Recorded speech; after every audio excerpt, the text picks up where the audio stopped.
संजीवनी बूटी क्या आज भी पाई जाती है? और अगर इसका जवाब हाँ है तो ये कहाँ पाई जाती है? रामायण और आयुर्वेद में आखिर क्या लिंक है? इन सब का जवाब कहीं नहीं बल्कि हमारे इतिहास के पन्नों में ही वर्णित है। Hello everyone, welcome back to my channel. I am Sakshi Dube, BMS final year student. Sanjeevani बूटी, इसका वर्णन रामायण काल में हुआ था। हमारे इतिहास से जुड़ी एक कहानी हम सभी जानते हैं कि इंद्रजीत द्वारा जब लक्ष्मण जी मूर्छित हो गए थे तो उन्हें ठीक करने के लिए वैद्यराज सुशील की सहायता मांगी गई थी। आयुर्वेद अंतिम क्षण तक साथ नहीं छोड़ता। ये पावरफुल वर्ड्स वैद्यराज सुशील ने आयुर्वेद के लिए कहे। सोचिए आयुर्वेद कितना पावरफुल एंड इफेक्टिव रहा है फ्रॉम द स्टार्टिंग। अब बात आती है उन महाऔषधियों की, उन 4 जड़ी बूटियों की जिनकी मांग वैद्यराज सुशील के द्वारा की गई थी लक्ष्मण जी को ठीक करने के लिए। द्रोणागिरी पर्वत, ये वो प्लेस था जहाँ पर संजीवनी पाई जाती थी।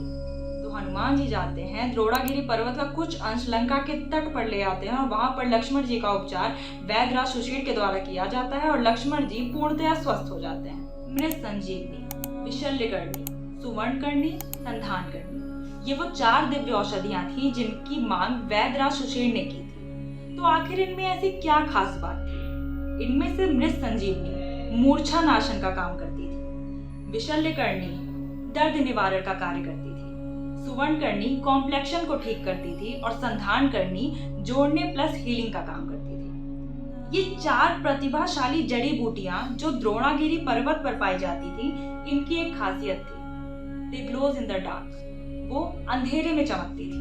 अब आखिर इसका प्रयोग कैसे किया गया? तो लक्ष्मण जी की मूर्छा को ठीक करने के लिए इसका यूज किया गया था। जो भी संहिता का ज्ञान रखता है वो ये जानता है कि नासा ही सिरसों द्वारा, तो इसका प्रयोग सुंघा करके किया गया था और लक्ष्मण जी पूर्णतया स्वस्थ हो गए थे। आयुर्वेद ने अपनी प्रतिभा उस वक्त भी दिखाई थी और आयुर्वेद आज भी कदम कदम पर अग्नि परीक्षा दे करके सफल होता आया है। अब सवाल आता है कि आखिर अब ये प्लांट्स कहाँ हैं? तो इसके संदर्भ में कुछ थ्योरीज हैं। पहला, हो सकता है कि इवोल्यूशन के दौरान ये एक्सटिंक्ट हो गई हो।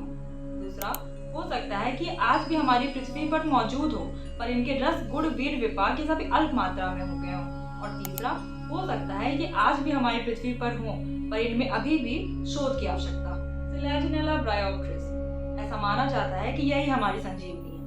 पर इस बात में कितनी सत्यता है, इस पे आगे भी रिसर्च की आवश्यकता है क्योंकि हमारी संजीवनी अंधेरे में चमकती है। आयुर्वेद अंतिम क्षण तक साथ नहीं छोड़ता। तो आप भी सवाल उठाना छोड़ करके आयुर्वेद को अपना करके देखिए, स्वास्थ्य खुद ब खुद आपको अपना लेगा।